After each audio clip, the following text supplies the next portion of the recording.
ஆன்மீகமா இல்ல ஒரு அரசியலா அப்படிங்கிற கேள்வியும் எழுது. என்ன பொறுத்த வரைக்கும் ஆன்மீகம் தான். இது ரஜினி நேற்று ராமர் கோயில் கும்பாபிஷேகத்துக்கு போயிட்டு வந்த கையோட கொடுத்த பிரஸ் மீட்டை, இந்த பிரஸ் மீட்டில் ராமர் கோயிலுங்கிறது ஆன்மீகமா அரசியலா அப்படின்னு ஒரு கேள்வியை ரஜினி கிட்ட கேட்குறாங்க. அதுக்கு அவரும் ராமர் கோயிலுங்கிறது ஆன்மீகம் தான், அதில் அரசியல்லாம் ஒன்றும் கிடையாதுன்னு பாலிச்சின்னு ஒரு பதிலை சொல்கிறாப்புல. சங்கி ரஜினி இப்படி பதில் சொல்கிறதெல்லாம் நமக்கு எந்த ஆச்சரியமும் கிடையாது. அவர் வேற மாதிரி பதில் சொல்லியிருந்தா தான் அதை பற்றி நாம் யோசிக்கணும். அதனால ரஜினி எல்லாம் எப்படிப்பட்ட ஆன்மீகவாதிங்கிறதுக்கு அப்புறமா வர்றேன். அதுக்கு முன்னாடியே ரஜினி சொன்ன அந்த ஆன்மீகம்ங்கிற மேட்டரை பற்றி பார்த்துட்டு வந்துடுவான். ஆன்மீகம் தான் பெரிய அரசியலை, உலகம் முழுக்கவே ஆன்மீகம் தான் மற்ற எல்லாத்த விட பவர்ஃபுல் அரசியலை. இன்னைக்கு நேரத்தில் காலங்காலமாக உலகம் முழுக்க ஆன்மீகம் தான் பெரிய அரசியலாகவே இருந்திருக்குது. ஆன்மீகத்தை யூஸ் பண்ணி தான், மதத்தை யூஸ் பண்ணி தான், கடவுளை யூஸ் பண்ணி தான் ஒரு சின்ன கூட்டம் ஒரு பெரிய கூட்டத்தை கட்டுப்படுத்தி இருக்குது, அவங்களையெல்லாம் அடக்கி ஆண்டிருக்குது, அவங்களையெல்லாம் சுரண்டி தின்றுக்குது. ஸோ ஆன்மீகம்ங்கிறது இன்னைக்கு நேரத்தில் இந்தியாவில் மட்டும் இல்லை, உலகம் முழுக்கவே காலங்காலமாக ஒரு பவர்ஃபுல் அரசியல் டூல் தான். மனுஷன் காலங்காலமாக இந்த ஆன்மீக அரசியலில் சிக்கி சீரழிஞ்சு சின்ன பின்னமாகி செருப்படி வாங்காத குறையா நாய்படாத பாடுபட்டு சோத்துக்கே சூவ ஊற நிலைமைக்கு போய் அப்புறமா தான் இந்த ஆன்மீக அரசியல்லாம் வேலைக்கே ஆகாதுன்னு ஆன்மீக வேற அரசியல் வேலைன்னு தனித்தனியாக பிரிக்கிறான். ஆன்மீகம்ங்கிறதும் மதம்ங்கிறதும் கடவுள் நம்பிக்கைங்கிறதும் ஒருத்தனுடைய பர்சனல் சாய்ஸ். அது அவனுடைய தனிப்பட்ட விருப்பு வெறுப்புகள் நம்பிக்கைகள் சார்ந்த விஷயம். அதுக்கும் அரசியலுக்கும் எந்த சம்பந்தமும் கிடையாது. அரசியல்ங்கிறது என்னன்னா மனிதர்களுடைய அடிப்படை தேவைகளை பற்றி பேசுறது, அடிப்படை உரிமைகளை பற்றி பேசுறது, மனித வாழ்க்கையை மேலும் எப்படி சொகுசா மாற்ற முடியுங்கிறத நோக்கி போறது. ஸோ ஆன்மீகம் வேற அரசியல் வேறன்னு மனுஷன் இதை ரெண்டையும் தனித்தனியாக பிரிக்கிறான். அதுக்கு பேர் தான் செக்யூலரிசம், மதச்சார்பின்மை.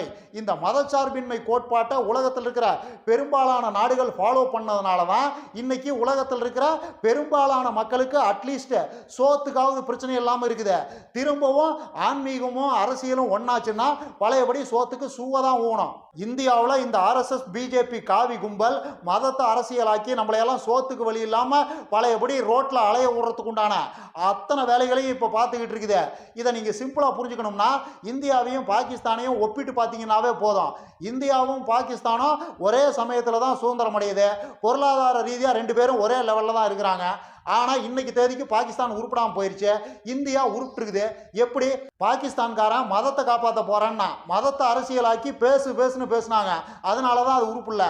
ஆனால் இந்தியாவில் நாம் மதச்சார்பின்மை பேசணும், மதத்தை தூக்கி ஓரமாக வச்சுட்டு மனுஷங்களை பற்றி பேசணும். மனுஷங்களுடைய அடிப்படை தேவையான வேலை வாய்ப்பு, கல்வி, மருத்துவ வசதிகள்னு இன்னும் ஏகப்பட்ட விஷயங்களை பற்றி திரும்ப பேசணும். அதனால தான் நாம் உருப்பிட்டுருக்கிறோம். இப்போ இந்த காவி கும்பல் என்ன பண்ணுதுன்னா திரும்ப மதத்தை அரசியலாக்கி இதை இன்னொரு பாகிஸ்தானா மாத்துறதுக்கு முயற்சி பண்ணிக்கிட்டு இருக்குது. மதவெறி மண்டைக்கு ஏறி போயிருக்கிற சங்கிகளுக்கெல்லாம் இது புரியவே புரியாது. அதனால சாதா சங்கிகளாவது அட்லீஸ்ட் இதை புரிஞ்சுக்க முயற்சி பண்ணுங்க. மதமும் அரசியலும் ஒன்னானா அது உருப்படவே உருப்படாது. அதுக்கு இந்த மதம் அந்த மதம்னு எந்த வித்தியாசமும் கிடையாது. அது இந்து மதமாகட்டும், கிறிஸ்துவமாகட்டும், இஸ்லாமாகட்டும், பௌத்தமாகட்டும், எந்த மதமாக வேணும்னாலும் இருக்கட்டும், அந்த மதத்துக்கிட்ட அதிகாரத்தை கொடுத்தீங்கன்னா, அந்த மதத்தை காப்பாற்ற போறேன்னு சொல்றவன்ட்ட அதிகாரத்தை கொடுத்தீங்கன்னா உருப்படவே உருப்படாது, சோத்துக்கு சூவை தான் ஊணும்.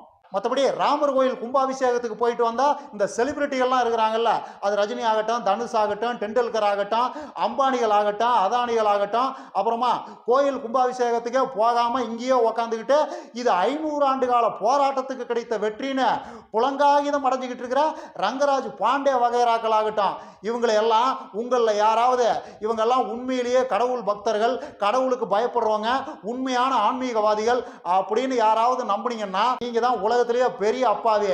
இவங்கெல்லாம் கடவுளுக்கு பயப்படுறவங்களும் கிடையாது, ஆன்மீகவாதிகளும் கிடையாது. இவங்கெல்லாம் எப்படியாவது அதிகாரத்தை தக்க வச்சிடணும்னு துடிக்கிற RSSக்கும் பிஜேபிக்கும் வேலை பார்க்குற இடைத்தரகர்கள், புரோக்கர்கள், அவ்வளவுதான். உண்மையாகவே கடவுள் மேலே பக்தி இருக்கிறவன், உண்மையாகவே கடவுளுக்கு பயப்படுற எவனாவது அடுத்தவன் கோயிலை போய் இடிப்பானா? இடிச்சுவிட்டு அதுதான் நியாயம்னு பேசுவானா?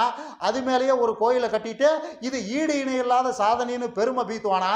இதெல்லாம் கடவுள் மேலே உண்மையாக பயம் இருக்கிற எவனாவது செய்வானா? உண்மையிலேயே கடவுள்னு ஒருத்தர் இருக்காரு, நாம் பண்ணுற தப்புகளுக்கெல்லாம் கண்டிப்பாக அவர் தண்டனை கொடுப்பாருன்னு உண்மையாகவே கடவுள் மேலே பயம் இருக்கிற யாராவது இந்த வேலையை செய்வாங்களா? இவங்கெல்லாம் செய்கிறாங்கன்னா என்ன அர்த்தம்? இவங்களுக்கு கடவுள் நம்பிக்கையும் கிடையாது, மத நம்பிக்கையும் கிடையாது, ஒரு வெங்காயமும் கிடையாது. எல்லாம் அரசியலுக்காக பண்ணுற பித்தலாட்டம், அவ்வளவுதான். அதுவும் மோடி பேசுறதெல்லாம் அராஜகத்தோட உச்சம், கடவுளை கேவலப்படுத்துறதோட உச்சம். மோடி கடவுள் பக்தர்னு இந்த சங்கி கூட்டமெல்லாம் எப்படி நம்புதுன்னு தான் எனக்கு புரியல. மோடி என்ன சொல்றாரு, இந்த இடத்துல ராமருக்கு கோயில் கட்டுறதுக்காக அந்த ராமரே என்ன சூஸ் பண்ணியிருக்கிறாரு அப்படிங்கிறாரு. இதை விட கடவுளை கேவலப்படுத்த முடியுமா என்ன? ராமர் கடவுளா இல்ல பில்டிங் ஓனரா? பில்டிங் கட்டுற கான்ட்ராக்டை மோடிக்கு தூக்கி கொடுக்கறதுக்கு அந்த இடத்துல பழைய பில்டிங் ஒன்று இருக்குது, அதை இடிச்சுட்டு எனக்கு அந்த இடத்துல புது பில்டிங் கட்டி கொடுங்கன்னு ராமர் மோடி கிட்ட சொன்ன மாதிரி மோடி பேசிக்கிட்டு இருக்கிறாப்ல. இதை சங்கிகள்லாம் கொண்டாடிட்டு இருக்கிறானுங்க. இதுக்கு எதுல சிரிக்கிறதுன்னு தான் எனக்கு தெரியல.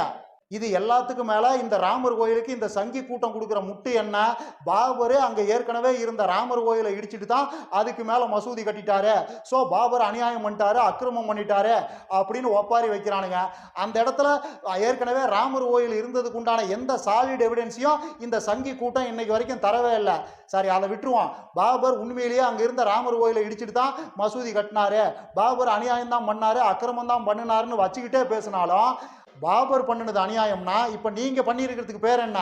அடுத்தவங்களோட வழிபாட்டு தலத்தை இடிச்சு அது மேல மசூதி கட்டினது அநியாயம்னா மசூதியை இடிச்சு அது மேல கோயில் கட்டியிருக்கிறீங்களே, இது மட்டும் நியாயமாயிருமா? எந்த கடவுள் இதை நியாயம்னு ஒத்துக்கும், எந்த கடவுள் இதை நியாயம்னு ஒத்துக்கும்னு இந்த சங்கி கூட்டமெல்லாம் நம்புதுன்னு எனக்கு புரியல.